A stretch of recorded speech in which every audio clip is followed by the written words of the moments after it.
ایک سوال تو آپ کا یہ تھا، دوسرا کیا تھا؟ ہاں اوہو، وہ بہت لمبا موضوع ہے۔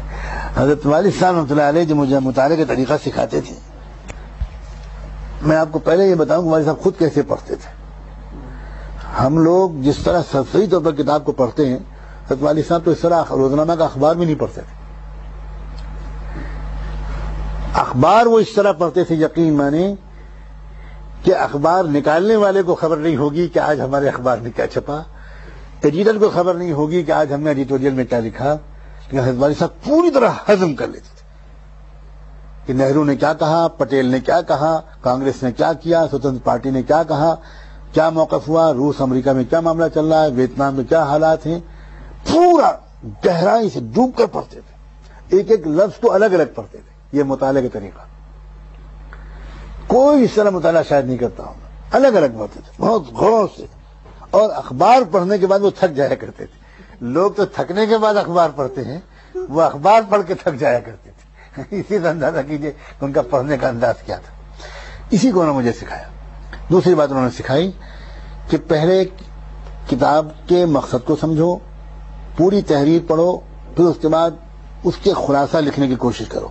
پہلی بار میں تم نہیں لکھ پاؤ گے، بالکل نہیں لکھ پاؤ گے، تو پھر دوبارہ خود بخود پڑھنے کی ضرورت سمجھو گے کہ اچھا میں پھر سے سمجھوں کہ انہوں نے کیا لکھا ہے۔ پھر دوبارہ پڑھو گے اور زیادہ غور سے پڑھو گے، اس میں کچھ تم کو سمجھ میں آئے گا 30% 40%، اس کو لکھنے بیٹھو۔ پھر لکھنے کے بعد تیسری مرتبہ پھر پڑھو، اور پڑھنے کے بعد اب اپنے خلاصے کو لکھو، تو تم کو پتہ چلے گا کہ تم نے تو خلاصے میں کچھ بھی نہیں لکھا، بہت کم لکھا، تو تم اس کو کاٹ دو گے اور اثر نو لکھو گے۔ جس کتاب کو تم اس طرح نہ پڑھو اور اس کو اس طرح اس کا خلاصہ نہ لکھو، اس کو پڑھا ہوا مجھ سے مت کہنا۔ وہ مجھ سے پوچھتے تھے فلاں کتاب پڑھی ہے، تو میں کہتا تھا آپ کے طریقے پر نہیں پڑھی ہے، اور کبھی کہتا تھا کہ جی پڑھی ہے۔ اب جی پڑھیے کا مطلب یہ ہے کہ آپ کے بتائے ہوئے طریقے پہ پڑھی۔ تو اس کا امتحان لیتے تھے وہ کہ تم نے فتح الملہم پڑھی، شرح مسلم؟ جی پڑھی۔ بتاؤ تقدیر کے بارے میں مولانا شبیر عثمانی نے کس طرح مسئلے کو حل کیا؟ یہ ان کا طریقہ تھا۔ زاد المعاد پڑھ لی، سیرت پر ابن قیم کی کتاب پڑھ لی۔ حجت الوداع کے بارے میں ابن قیم کے اپنے مخصوص خیالات کیا ہیں جو عام سیرت نگاروں سے ہٹ کر ہیں، بتاؤ۔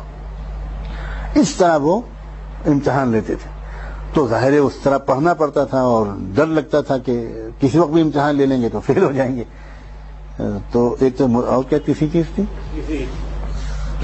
یہ تو ہوا جو عام درسی کتابوں کا، لیکن عام کتابوں کا مطالعہ کس طرح ہونا؟ نہیں، کوئی بھی کتاب ہو۔ اب میں اخبار کا مطالعہ اس طرح بتا رہا ہوں تو پھر عام کتابیں کیا؟